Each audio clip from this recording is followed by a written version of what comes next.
Amerike ist nicht anders. Aujourd'hui, c'est le jour où le Rabbi Yosef Yitzhak, le rabbi précédent, est arrivé en Amérique pour y vivre. Le Rabbi Yosef Yitzhak était déjà allé aux États-Unis en visite auparavant, mais c'est le jour où il a décidé de s'y installer. À cette époque, le Am Yisraël, le peuple juif qui vivait en Amérique, avait beaucoup de difficultés à rester pratiquant. La première chose que le Rabbi Yosef Yitzhak a dite était « Amerike ist nicht anders ». Nous ne devrions pas penser que l'Amérique est différente et que la Torah n'est pas la même ici. Non, la même Torah dans un monde moderne comme les États-Unis. Et les mêmes mitzvot, partout, tout le temps et pour tout le monde. À cette époque, la première chose que le Rabbi Yosef Yitzhak va demander, c'est demander au Rav Radakov de venir avec lui sur le bateau de Pologne qui partait vers l'Amérique. Pendant le voyage, le Rabbi Yosef Yitzhak a dit au Rav Radakov, qui était son secrétaire, qu'ils devaient établir un plan ensemble pour construire et reconstruire le judaïsme en Amérique. S'ils attendent d'être déjà là-bas, il sera trop difficile de trouver la bonne façon de faire les choses. C'est alors qu'ils ont décidé de créer les institutions Merkaz le'Inyanei Chinuch, mais également Machane Israël et également Keot. Le rabbi a ensuite développé toutes ces magnifiques œuvres que le Rabbi Yosef Yitzhak avait initiées, et il les a transformées et les a fait grandir. Et on peut aujourd'hui constater comment dans le monde entier, ces institutions continuent de vivre encore et toujours. Une leçon que nous pouvons tirer de cela est que nous ne devrions pas attendre d'être plus âgés pour décider comment nous allons vivre. Pendant que nous sommes encore enfants et un peu plus jeunes et un petit peu plus vieux, nous devrions recevoir la bonne éducation pour prendre les bonnes décisions sur la manière de faire les choses correctement pour tout le reste de notre vie. Déjà, quand on est encore dans le bateau et qu'on n'est pas encore arrivé là où on doit aller, on doit déjà faire les plans, déjà imaginer, déjà fonder, baser et bâtir tous les plans de construction qui nous permettront, Be'ezrat Hashem, d'accomplir notre mission que nous avons à accomplir ici-bas sur Terre.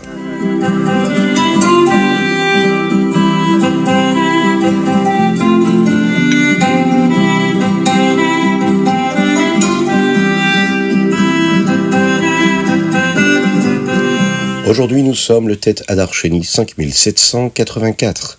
Je suis infiniment heureux de vous retrouver pour partager avec vous le Ritatu du jour. Et nous allons commencer par le Chumash. Nous sommes dans cette semaine-là qui est ce qu'on appelle la parasha de Vaikra, que nous vivons avec cette parasha, et nous allons vers la fête de Purim, qui approche encore et toujours. Dans le Chumash d'aujourd'hui, Hachem dit à Moshe Rabbeinu, et de quoi était constitué le Korban Mincha, que nous avons déjà commencé à initier hier dans le Chitat. Le Korban est fait de farine que les pauvres peuvent offrir, car la farine ne coûte pas autant qu'un animal ou un oiseau. Dans le Chumash d'hier, Hachem avait dit à Moshe Rabbeinu qu'il y avait 3 types de Mincha, un qui est juste de la farine, un qui était un petit peu plus cuit et qui était frit. Tous ces types de Korban de Mincha doivent avoir de la farine, de l'huile et des épices et du sel. Aujourd'hui, nous parlons d'un autre korban qui est appelé Minchat Machreshet. Il devait être cuit dans une marmite avec beaucoup d'huile et profondément frit comme il fallait.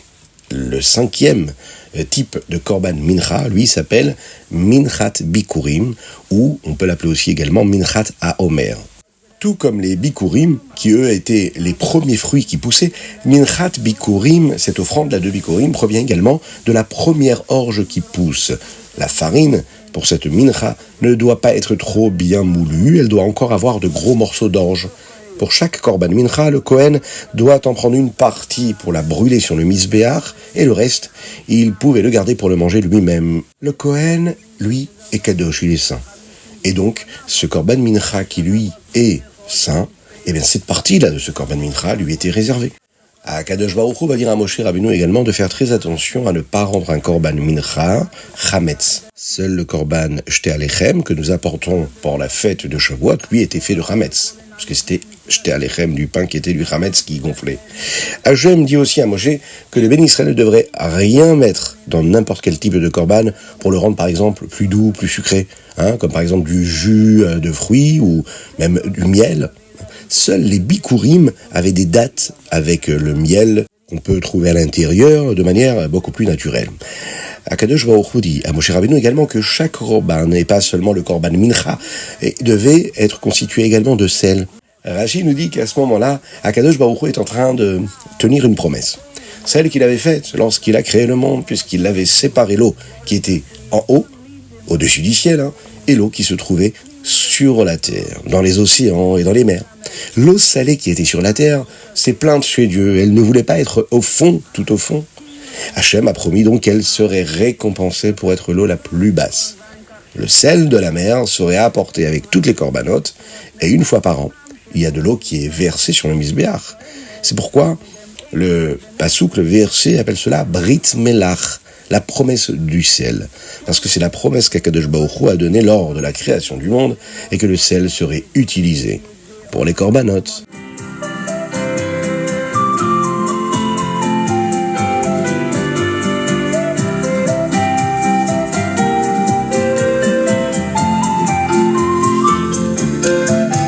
Passons tout de suite, si vous le voulez bien, au Teilim du jour, du 49 au 54. Le chapitre Nun Aleph 51 est le chapitre que les bénis Israël ont toujours dit, le peuple juif a utilisé au fil des ans pour apprendre à faire tchouva. Ce chapitre-là est ce que David Amelech a dit à Hachem lorsqu'il a entendu de la bouche du prophète du Navi qu'il avait fait une avéra. Ça fait partie du Kriyat Shema chez Alamita, mais également du Tikkun Chatzot, qui est le moment où nous faisons tchouva, juste avant d'aller dormir, pour tout ce que nous avons fait pendant la journée. Vechatati negdi tamid, c'est ce que dit David Amelech dans ce chapitre. Et la faute, et ma faute, est toujours face à moi. Il y a différentes façons de l'expliquer, et le Rabbi Shneur Zalman nous l'explique, et il nous dit que cela signifie que je sais toujours ce qui se passe par rapport à ma Avera. C'est-à-dire que ma Avera, elle est toujours là. Elle est face à moi, je la vois. Même si une personne a fait teshuva correctement, et qu'elle est sûre qu'Akadosh Baruch Hu lui a pardonné à 100%, comme l'enseigne le Rabbi Shneur Zalman dans la Higueret à Teshuva, eh bien on doit toujours savoir que nous avons déjà fait une Avera. On doit se souvenir pas de la Avera et de ce qu'il y a de grave dans la Avera, c'est-à-dire de se rendre triste de cela, non, mais de savoir que la Avera, elle a été faite, elle a été commise. Parce qu'en fait, lorsque nous remarquons quelque chose que notre personne a fait de mal et que nous pourrions penser que nous sommes bien meilleurs que lui, eh bien, nous rappelons que nous avons également commis des avérotes. Et cela nous ramène à l'humilité. Cela nous permet de nous ressentir un petit peu plus humbles. Et de cette façon-là, on reste toujours proche d'Hachem. Et bien sûr, on ne tombe pas encore une fois dans cette avéra.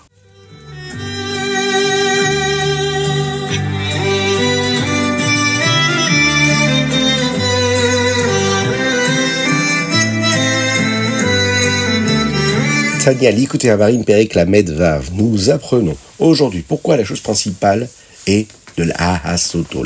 Faire le mitzvot dans ce monde matériel. Nous avons appris qu'Akadosh Baruch Hu veut faire de ce monde-là une dira betartonim pour que le peuple juif suive la volonté de Dieu. Le Ratson est précisément cette volonté-là dans ce monde-là où Hachem est le plus caché. Aujourd'hui, le Rabbi Shneur Zalman nous dit que nous finirons de faire de ce monde-là une dira betartonim, une demeure pour Dieu, lorsque Mashiach viendra. C'est alors que là, la lumière de Dieu entrera dans le monde. Nous pourrons tous voir la lumière de Dieu. Mais comment pouvons-nous voir la lumière de Dieu si nous sommes encore dans ce monde-là? La lumière d'Hachem n'est-elle pas trop forte pour une personne? C'est pourquoi Akadosh Baruch Hu nous a donné la Torah. En étudiant la Torah, Dieu nous donne les forces de supporter la lumière de Dieu qui va briller dans le monde lorsque Mashiach viendra.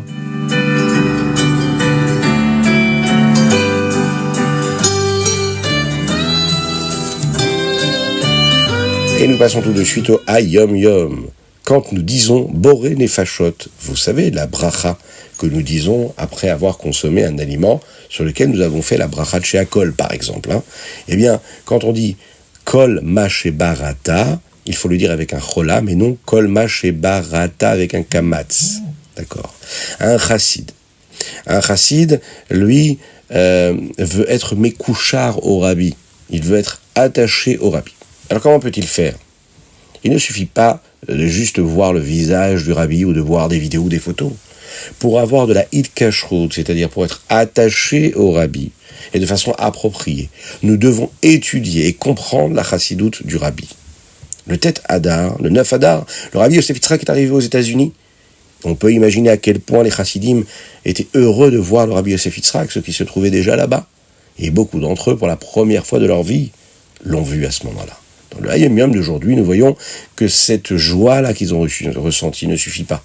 Elle ne suffit pas à elle seule pour avoir de la hitkashrut et pour s'attacher au rabbi. Les chassidim doivent également étudier et comprendre la chassidoute du rabbi pour être attachés à lui.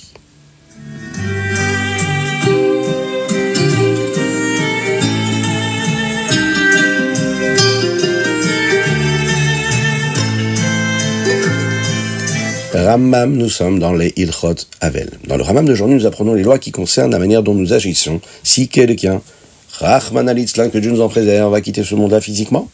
Une des lois dans le chapitre Gimel, 3e chapitre, est que même si les Kohanim doivent être très prudents pour ne pas devenir tamés, impurs, même un Kohen devrait devenir tamé si un nasi, ou par exemple un chef de la génération, un grand sadique décède, parce qu'il faut absolument s'occuper, lui apporter du kavod. Dans le chapitre Dalet, nous apprenons quel est ce qu'on appelle le kavod hamet, l'honneur que nous apportons à une personne qui vient de décéder. Et dans le Perek E, on nous enseigne les lois sur la havelut, sur le deuil, comment une personne agit lorsqu'un parent est proche, qu'Hachem nous en préserve et qu'on puisse très très rapidement voir le Mashiach arriver, le Beth Amikdash construit, et là, tous ensemble, on pourra partager notre proche Chitat, et bien sur l'esplanade du Beth Amikdash, avec tous nos proches, avec tout le Ham Israël, on chantera, on dansera.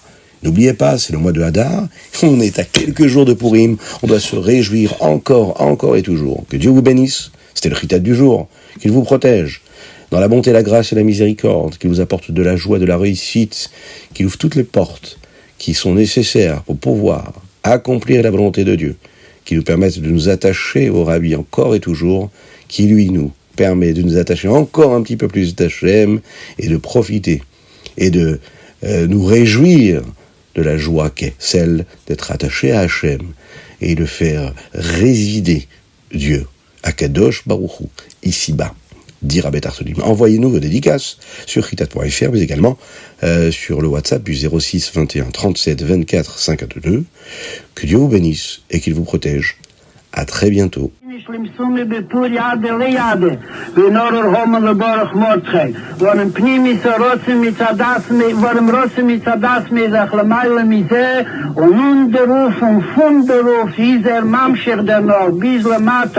Mato in Simchas Purim, also sein Leihudi Moise Ere wie Simcho, wie Sosen wie Ikor, was al Drufi de Kehle Echet, wa der Fahre Seche der Nord der Schie von Jemei Purim, was sie sein sich Niskorim wie Nasim Bechol, der wo der, ad menemt in Ade le Yade benorel Home le Boruch Motke, wa dos sich der Chamishi Mamo, und dort nit Muras, was Amela Melech ve Yisles Motchai, is dort der Isabse Chashechel in Heru, und Beriru le Misko, aber Yisles Homo no Lov, und sie wird der Motchai Yotze milfnei Amelech, bilvush Malchus Tcheles lechur verrechen Tezi Ade Shishes Dorim, was sich mit Weirin Terera, das geht auf Tere Biklal und auf Tere Shebalpe, was in Yome Isach auf Legal ist dem Rotzen Noel in Dole Mato, was durch dem wird sich Nisgale der Reine Goelin, wo der Fahr wird drauf echet Nimshach bei Jiden bis in Le Mata Masorot Fochim,